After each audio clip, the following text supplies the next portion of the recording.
Avoir des enfants est le souhait de nombreuses personnes. Mais quelquefois, l'heureux événement n'en est pas un. Alors, lorsque le test de grossesse s'avère positif, c'est la douche froide. Comment réagir face à une grossesse non désirée?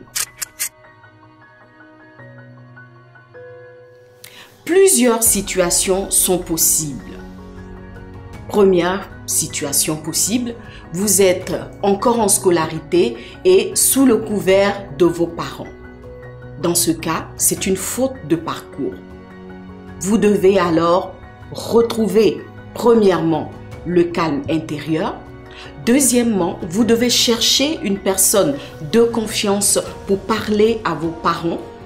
Troisièmement, vous devez vous excuser pour la situation auprès de vos éducateurs, de vos parents, de tous ceux que vous avez choqués par ce fait-là.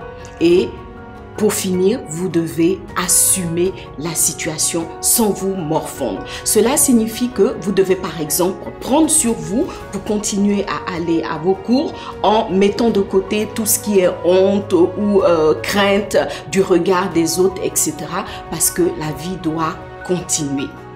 Deuxième situation possible, vous êtes célibataire autonome.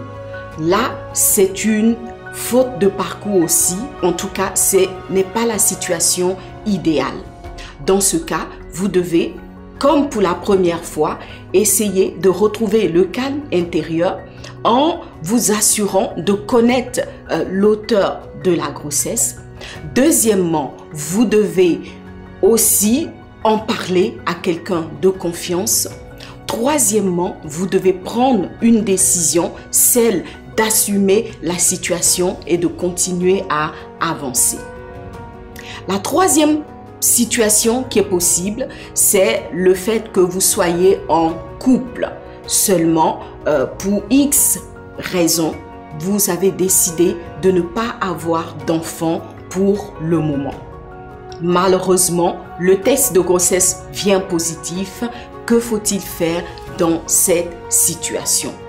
Tout comme pour les deux premières situations, vous devez vous-même retrouver le calme intérieur en vous disant que, par exemple, toute chose concourt au bien de ceux qui aiment Dieu.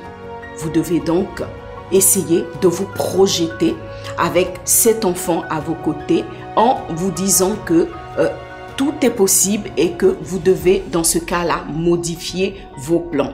Si c'est le conjoint qui était totalement opposé à la venue d'un enfant, vous devez préparer un échange, une communication avec le conjoint et réussir à lui parler avec sagesse en l'amenant à comprendre qu'un enfant est toujours une bénédiction. Et enfin, vous devez célébrer Dieu parce que je vous assure que cet enfant vous apportera forcément le bonheur. Que Dieu vous bénisse, héroïne. Si vous êtes dans cette situation, voici donc quelques pépites, quelques solutions qui viennent de vous être proposées. Il faut savoir que c'est quelque chose qui n'arrive pas qu'aux autres. Même quand on a déjà des enfants, on peut effectivement être dans une saison de sa vie où on a décidé de mettre l'enfantement entre parenthèses.